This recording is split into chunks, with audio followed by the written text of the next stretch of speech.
अस्सलाम वालेकुम। सबसे पहले तो मेरे पाकिस्तानियों, आपको बहुत बहुत बहुत मुबारकबाद। जिस तरह से आप एक भरपूर कौम बन के निकले हैं एक बार फिर अपने मकसद के लिए, आपके जुर्रत, आपके जज्बे, आपकी शुजाअत, हर औरत, हर मर्द, हर बच्चे, हर भाई जो कि आज कुरान की हिम्मत के लिए खान साहब की कॉल पे बाहर निकला, उसको सलाम। आज हम एज अ पार्टी बहैसियत पार्टी नहीं निकले थे, आज हम बहैसियत मुसलमान निकले थे और आज हमने सारी दुनिया को दिखाया कि देखो हम मुसलमान, तुम जो ये आज़ादी ख़याल के नाम पे जो ये बर्बरियत दिखाते हो ना, और ये बदतमीज़ियाँ करते हो और गैर अखलाकी हरकतें करते हो, ये हमें नामंजूर है। इससे हमारे दिल दुखते हैं, लेकिन हम इस पर कोई तोड़ फोड़, जलाओ घिराओ या बदतमीज़ी नहीं करेंगे। हम इसका जवाब एक सुलझी हुई, बाशऊर, जागी हुई कौम की तरह देंगे, और यही आज आप सब लोगों ने किया है। अब ये एहतजाज जो है ना, यहाँ पे रुकना नहीं चाहिए।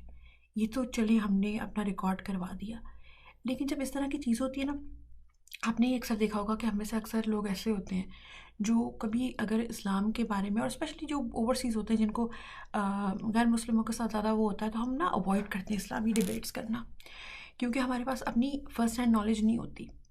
तो आज से दिल में तहिया बना लें कि हमने कुरान पाक को ताक की ज़ीनत नहीं बनाना, हमने अपने दिलों का नूर बनाना है और आंखों की ठंडक बनानी है, क्योंकि वही तो अल्लाह मियाँ हमसे बात कर रहे होते हैं।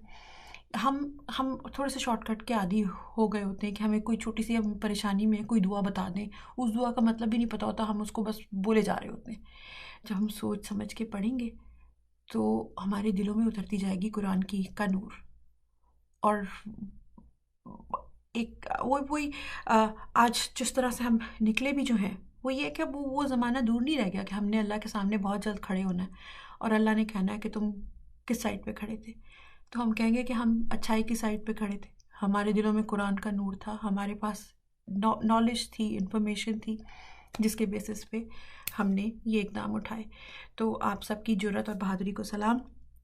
हालाँकि आपके जो जब एक लम्हे को जब मैंने वो फुटेज और वो देखा कि हुजूम देखा, जिसको कुछ लोग अपनी इलेक्शन कैंपेन के लिए भी यूज़ करेंगे, ज़ाहिर है अब आप कुछ करा तो जा नहीं सकता। तो ख़ैर वो जब निकलते हुए देखा तो मेरे एक दिल को धचका सा पड़ा। मैंने कहा इतने सारे लोग फिर से निकल आए इतनी ज़ुल्म बर्बरियत के बाद, अब तो शायद इलेक्शन, आज तो बड़ी नींदें उड़ेंगी और ले इलेक्शन फिर से गया कटाई में।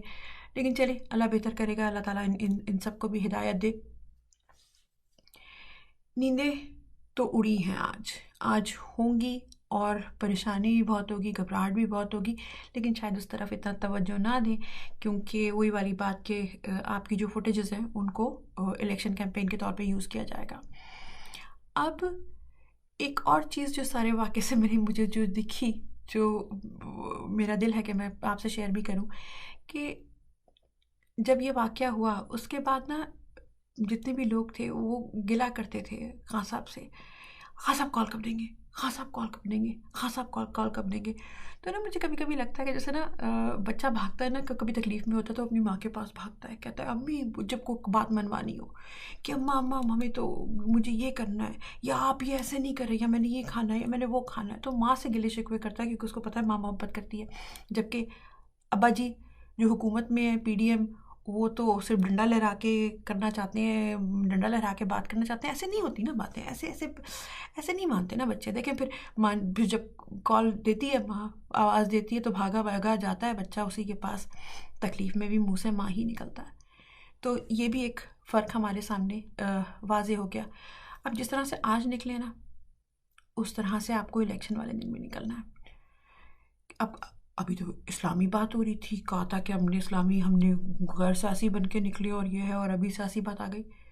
तो इलेक्शन हम क्यों कर रहे हैं, हमारी इलेक्शन की क्यों डिमांड है? क्योंकि हमें नया पाकिस्तान चाहिए। नया पाकिस्तान रियासत मदीना की तर्ज पे बनेगा ना, उसमें इस्लाम और कुरान की तालीमात होंगी ना, उसमें हमें अपनी मर्ज़ी से ज़िंदगी गुजारने का हक़ मिलेगा ना, उसमें हम एक इंडिपेंडेंट इंसान की तरह ज़िंदगी गुजारेंगे। उसमें हमें लैपटॉप इस तरह से आसान करके नहीं पकड़ाया जाएगा कि ये रहा लैपटॉप, इसमें मेरे बच्चे, मेरे अम्मा, मेरी बिल्ली, मेरे कुत्ते की तस्वीर है, ये फैमिली पोर्ट्रेट तुम दिन भर सामने जब जब पढ़ने बैठो तो ये तुम्हारी तस्वीरें तुम्हारे आंखों में अंदर बस जानी चाहिए। नहीं, नए पाकिस्तान में इंसान खुददार होगा, इंडिपेंडेंट होगा और अपने पाँव पे खुद खड़ा होगा। टाइम लगेगा, टाइम लगेगा, दिनों में नहीं होने वाला। ये एक स्लो प्रोसेस होगा, तो उसमें हमें बस सब्र और उससे काम लेना है। इंशाल्लाह वो वक्त ज़रूर आएगा कि आप बाहर गए हुए पाकिस्तानी वापस मुल्क वापस आएंगे। मैं तो हमेशा ये कहती हूँ कि उस वक्त का इंतज़ार है कि आप अपना पासपोर्ट फ्लैश करते हुए जो बाहर वाले पाकिस्तानी हैं वो वापस मुल्क वापस आएँ कि ये है मेरा मुल्क, मैं हूँ पाकिस्तानी, मेरा मुल्क मेरा फ़ख्र का बाइस है। अच्छा, अब आपने इलेक्शन के लिए प्रिपेयर करने के लिए क्या करना है? 13 जुलाई वोटर रजिस्ट्रेशन की आखिरी तारीख है, तो आपने अपने आप को रजिस्टर कराना है। ये डर निकाल दें, खौफ से। देखें, आपने देखा ना इत्तेहाद की बरकत, आपने देखा ना एक अकेला 2-11, आपने देखा ना जब आप बंद मुट्ठी की मानंद निकलते हो तो कोई आपका बाल भी बाका नहीं कर सकता। तो आपने उस दिन भी निकलना है। आप अपनी इलेक्शन की तैयारी करके रखें, आपकी पीडीएम ने अपनी तैयारी करके रखी है। आज तो बल्कि शहबाज शरीफ साहब ने अपनी कसरत करते हुए तस्वीर भी जिम में जो है वो डाल दी है सोशल मीडिया पे, वो तैयारी कर रहे हैं। ये मत भूलें, ये वो आदमी है जिसने कहा था मैं अदालत नहीं जा सकता, मेरी कमर विच पीड़ होंदी नहीं ते मैनू झटके पैंदे ने जब मैं गाड़ी में बैठता हूँ। ये वही आदमी है जो आज कसरत करता हुआ पा रहा है। अभी इनको केस डाल दें इन पे, अभी कोई पूछ ले, रसीद पूछ ले, कमर में दर्द, घुटनों में दर्द, गठिया, जो जो मर्ज आप सोच सकते हैं वो हो जाना है। मतलब बस अल्लाह दे और बंदा ले, वो वाली बात हो जानी है। तो आपने मुत्तहिद रहना है, साबित कदम रहना है और जुर्रतमंदी और शुजात के साथ बाहर निकलना है और कुरान को सोच समझ के पढ़ना है। इलेक्शन की तैयारी भी करनी है। अच्छा, अब जब ये अम्मा और बाबा की बात आ रही थी ना, तो मेरे दिल में एक बड़ा ही एक कहानी थी जो मैंने कुछ अर्से पहले लिखी थी।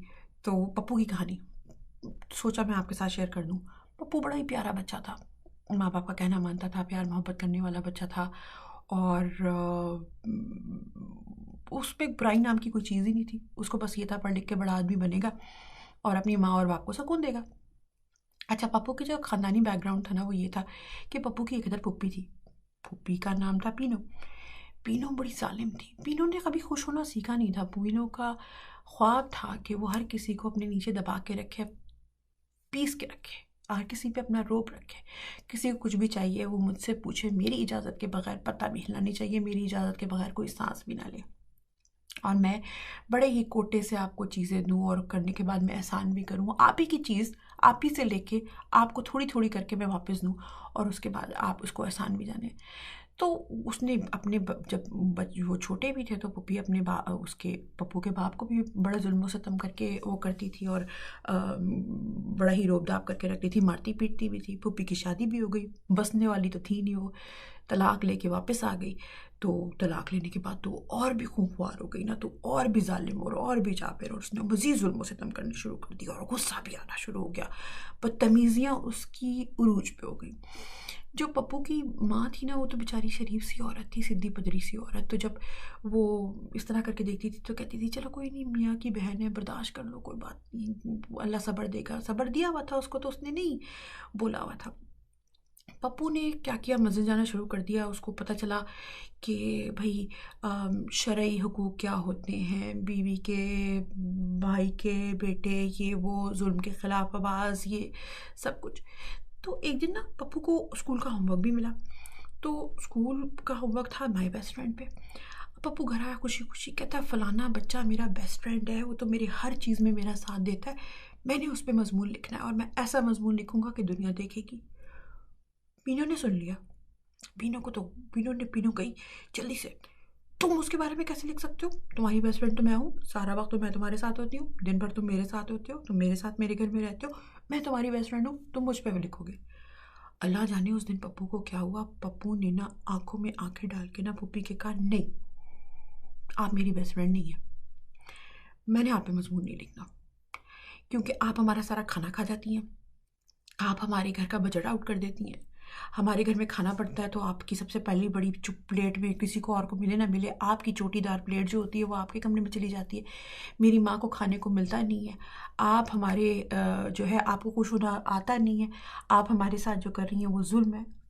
ये सुनना था पीनो को, तो ऐसा गुस्सा आया, पीनो ने लात मार के मेज, अपने घर की मेज थी, लात मार के गिरा दी, पर्दे नोच दिए, तोड़ फोड़ उधम, तकिए फाड़ दिए, रुई दांतों से भंबोर डाली उसने। मतलब जुनूनी हो गई वो ना, दौरे पै गए उनको। अब उसने फिर पप्पू को भी पीटा, पप्पू की माँ को भी पीटा, इतना मारा, लहू-लहान कर दिया। अच्छा खुद तो उसके बाद मारने के बाद भी ना थक के हाँफ के करके बैठ गई वो, और काम तो आता नहीं था उसको। अच्छा हाँफ के बैठी और ना फिर कहती है पप्पू को, बोल तू, मैं तेरी बेस्ट फ्रेंड हूँ, तूने मेरे ऊपर ही मजमून लिखना, तूने सिर्फ मेरी तारीफें करनी है। तो जो पप्पू ने पहले एक नज़र अपनी माँ की तरफ देखा, वो डरी सहमी बेचारी किचन के दरवाजे से लगी खड़ी थी, दुआएं मांग रही थी। सालन दाल की पतीली जो थी वो किचन में उल्टी पड़ी थी। पप्पू ने सहमे हुए बहन भाई को देखा, माँ को देखा। पप्पू का दिल जो था, बच्चा तो था, वो डर गया। वो कहने उसने कहा चलो, कॉपी उठाई उसने पटकी, और उसने कहा, बल्कि पप्पू ने उसको सजा दी कि अब तू 1000 दफ़ा लिखेगा, मेरी प्यारी पुप्पो, मेरी प्यारी पुप्पो पीनो सबसे अच्छी है। तो 1000 दफ़ा लिखेगा। अब पप्पू ने कॉपी उठाई, लिख के बैठा। वो लिखता जा रहा था एक एक दफ़ा, और दिल में अपने वो जो दिल के जज्बात थे वो साथ में निकल रहे थे। वो पीनो तो नहीं सुन पा रही थी, लेकिन दिल में थे, आवाज़ तो ज़ाहिर है बंद कर दी हुई थी। मेरी प्यारी पुप्पो सबसे अच्छी है, अल्लाह करे मर जाए। मेरी प्यारी पुप्पो सबसे अच्छी है, अल्लाह करे इसके हाथ टूट जाए। मेरी प्यारी पुप्पो सबसे अच्छी है, अल्लाह करे इसको खुजली पड़े। अब पप्पू है, बच्चा है, उसने हो सकता है गालिब गलोच भी दियो, तौबा तौबा, गाली तो हम नहीं देंगे। पप्पू ने जो कहा होगा वो उसके दिल में, लेकिन पप्पू ने अभी 1000 पूरा करना है। अब उस 1000 में क्या कुछ लिखा हो वो, फिर उसके बाद पप्पू को जब मौका भी मिला था तो वो फिर किस तरह से निकल गया था, तो वो तो हम बाद में वो करेंगे। लेकिन आपने ये याद रखना है कि ये पप्पू निकलेंगे इलेक्शन में। इन पप्पुओं की बेशक आवाज़ बंद कर दी गई है, लेकिन पप्पू एक ज़हीन बच्चा है, पप्पू को अपनी काबिलियत पे यकीन है। पप्पू के शऊर का जिन जाग चुका है। पप्पू तो अपना हक राय दही इजहार करेगा। आवाज़ें बंद करनी दिलों से ना मोहब्बत हटाती है, माँ की ना घर की। ये घर हमारा है, इसकी हिफाजत हमने करनी है। अगली मंजिल हकीकी आज़ादी इंशाल्लाह।